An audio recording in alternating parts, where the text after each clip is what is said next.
نہ کرو بحث ہار جاؤ گی، حسن اتنی بڑی دلیل نہیں۔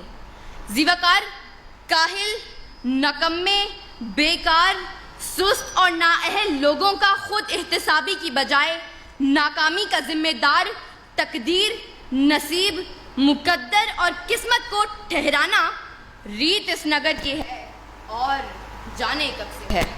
اس طرف سے آ کر قسمت اور صرف قسمت کے راگ الاپنے والے ہاتھ کی لکیروں، ستاروں کی چال اور طوطے کی فال پر سر پھینکنے والے یہاں دلائل پیش کرنے کے بجائے ہمیں قصے اور کہانیاں سنائیں گے، ہندوستانی فلم مقدر کا سکندر چلائیں گے اور ایوان میں بیٹھے باشعور لوگوں کو ماموں بنائیں گے، لیکن میں ان کی کوئی فلم چلنے نہیں دوں گی اور دلائل سے یہ ثابت کروں گی کہ کامیابی قسمت سے نہیں محنت سے ملتی ہے، کیونکہ پھول یوں ہی کھلا نہیں کرتے، بیج کو دفن ہونا پڑتا ہے۔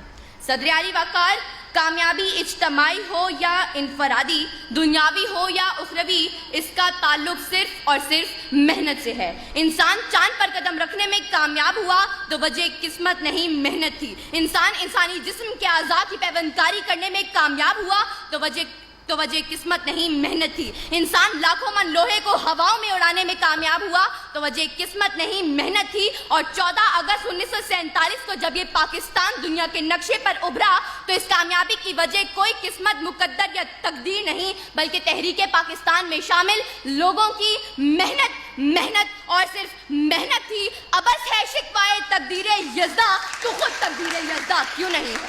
صدر علی وقار، اس طرف سے آ کر ایڑیاں اٹھا کر اچھل کود کرنے والے ان قسمت کے ماروں کو بتاتی چلوں کہ تلاش رزق میں نکلنے کے بجائے کسی منوسلوا کے اترنے کے انتظار میں بیٹھنے والے آج کامیاب نہیں بلکہ ناکام ہیں۔ پیاس بجھانے کے لیے کنویں تک چل کر جانے کے بجائے مقدر سے کنویں کو کھینچ کر پاس لانے والے آج کامیاب نہیں بلکہ ناکام ہیں۔ ظالم کے آگے سر اٹھانے کے بجائے ظلم کا نشانہ بنے ہاتھ پہ ہاتھ دھرے منتظر فردہ رہنے والے مظلوم آج کامیاب نہیں بلکہ ناکام ہیں۔ پلٹنے، جھپٹنے اور جھپٹ کر پلٹتے ہوئے لہو کو گرمانے کے بجائے قسمت کے مارے کرگس بن کر بیٹھنے والے آج کامیاب نہیں بلکہ ناکام ہیں۔ سر اٹھے تو صحیح ظلم کے سامنے، تبھی ظالم کا وقت حساب آئے گا اور تبھی غریبوں کے دربار میں ہاتھ جوڑے ہوئے ہر نواب آئے گا، انقلاب آئے گا، انقلاب آئے گا۔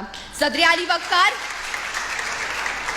وقار، اگر آج ہم نے کامیابی کا صحرا محنت کے سر سے اتار کر زبردستی قسمت کے سر پر رکھ دیا تو یاد رکھیں کہ طوفان میں موجوں سے مقابلہ کر کے کشتی کو ساحل پر اتارنے والے ملاح کشتی کو قسمت کی لہروں پر چھوڑ دیں گے اور اپنے ہاتھوں سے چپو توڑ دیں گے۔ منزل کی طرف گامزن متحرک قافلے اپنے سفر قسمت کے قدموں میں ڈال کر جمود کی چادر اوڑھ لیں گے۔ یہ طلباء و طالبات ہاتھ کی لکیروں میں گم ہو کر کتابیں پڑھنا چھوڑ دیں گے۔ جد و جہد، محنت، کوشش، کام اور بس کام کے فلسفے کو چھوڑ کر فٹ پاتھ پر بیٹھے عامل، بابا، نجومی اور بنگالی جادوگروں سے ناطہ جوڑ لیں گے اور آج کے اس مباحثے کے منصفین، مقررین کی تیاری دلائل اور محنت کو دیکھ کر نمبر لگانے کے بجائے آخر میں اول، دوم اور سوم آنے والوں کے لیے قسمت پڑی کھول دیں گے۔ سچ ہے جو بات سرے دار سنائی جائے، ایک نہیں ہاں کئی بار سنائی جائے، یہ جو قسمت ہے، مقدر ہے، نہیں مانتی میں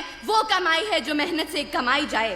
صدر علی وقار، اگر میرے ان تمام دلائل کے باوجود اگر اب بھی کوئی قسمت اور صرف قسمت کے راگ الاپتے ہوئے مقدر کے کچے گھڑے پر بیٹھ کر دریا پار اپنے مہیوال سے ملنے کی طلب رکھے تو اس کے لیے اتنا ہی کہتے ہوئے اجازت چاہوں گی کہ بے عمل دل ہو تو جذبات سے کیا ہوتا ہے، دھرتی بنجر ہو تو برسات سے کیا ہوتا ہے عمل لازمی تکمیل تمنا کے لیے، ورنہ رنگین خیالات سے کیا ہوتا ہے۔ شکریہ۔